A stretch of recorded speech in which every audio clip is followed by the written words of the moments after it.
ఒకనాడు గ్రుడ్డి భిక్షకుడు నిన్ను కేక వేశాడు ప్రభువా.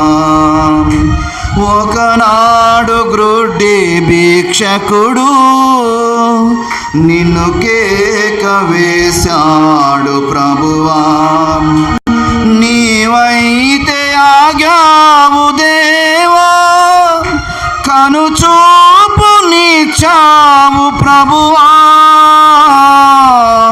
నీవైతే ఆగావు దేవా, కనుచూపునిచ్చావు ప్రభువా.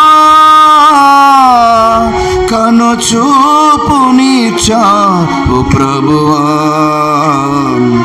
ఈ ప్రశాంత వేళలో కూర్చోండి.